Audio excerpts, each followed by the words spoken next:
So இந்த வீடியோவில் நம்ம எந்த ஒரு விஷயத்தை பற்றி நம்ம பார்க்க போகிறோம் அப்படின்னு சொல்லி பார்த்தீங்கன்னா ஜஸ்ட் பேசிக்ஸ் தான். இது எல்லாருக்குமே தெரிஞ்ச விஷயம், யூஆர்எல். ஓகே, ஸோ யூஆர்எலோட ஃபுல் ஃபார்ம் என்ன அப்படின்னு சொல்லி பார்த்தீங்கன்னா யூனிஃபார்ம் ரிசோர்ஸ் லொக்கேட்டர் அப்படின்னு சொல்லுவாங்க. ஓகே, அதில் நேம்லேயே இருக்குது, லைக் நம்மளுக்கு தேவையான ரிசோர்ஸை வந்து எடுத்து கொடுக்கறது தான் இந்த யூஆர்எல் அப்படின்னு சொல்லி சொல்லுவாங்க. ஸோ இந்த யூஆர்எல் வந்து ஆக்சுவலாக வெறும் ரிசோர்ஸ் மட்டும், லைக் டாக்குமெண்ட்ஸ், ஸோ இந்த மாதிரி டைப்ஸ் ஆஃப் எல்லா விஷயத்தையும் நம்மளுக்கு வந்து இந்த யூஆர்எல் மூலிமா நம்ம ஃபெச் பண்ணிக்க முடியும்.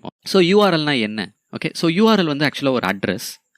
எதுக்கு அந்த அட்ரஸ் நம்ம யூஸ் பண்ணுறோன்னா, ஒரு பர்டிகுலர் யூஸரை வந்து ஒரு பர்டிகுலர் ரிசோர்ஸை ஆன்லைன்லேருந்து ஃபெச் பண்ணுறதுக்கு கொடுக்கறதுக்கான ஒரு அட்ரஸ்.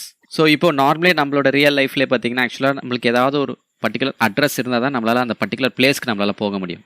கரெக்டாக?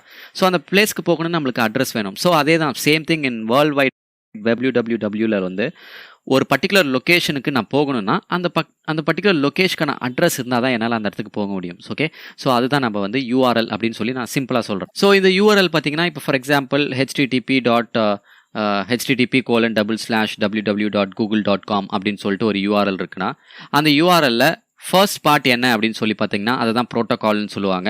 HTTP is a protocol. Okay, so அந்த ப்ரோட்டோகால் அப்படின்னு சொல்லுவாங்க. அதுக்கப்புறம் செகண்ட் பார்ட் வந்து என்ன அப்படின்னு சொல்லி பார்த்தீங்கன்னா www.google.comன்றது வந்து ஒரு டொமைன் நேம் அப்படின்னு சொல்லுவாங்க. Okay, so domain name.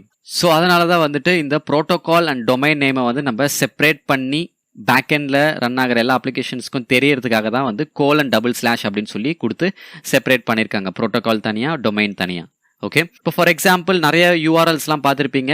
ftp://www.google.com R some other site.com/ filename.exe அப்படின்னு சொல்லிட்டு ஒரு ஃபைல் இருக்குன்னு வச்சுக்கோங்களேன். அந்த FTPன்றது வந்து ஆக்சுவலாக வந்து ஒரு ஃபைலை ஃபெச் பண்ணுறதுக்கான ஒரு protocol. Okay, so file transfer protocol. So அது மூலிமா நீங்கள் ஃபைல் ட்ரான்ஸ்ஃபர் பண்ணிக்கலாம். ஸோ அந்த மாதிரியும் நம்மளுக்கு டொமைன்ஸ் நிறைய பார்க்க முடியும். Okay, like ftp://www.google.com. ஸோ இந்த மாதிரியும் நீங்கள் உங்களால் டொமைன்ஸ்லாம் வெளியில் பார்த்துக்க முடியும்.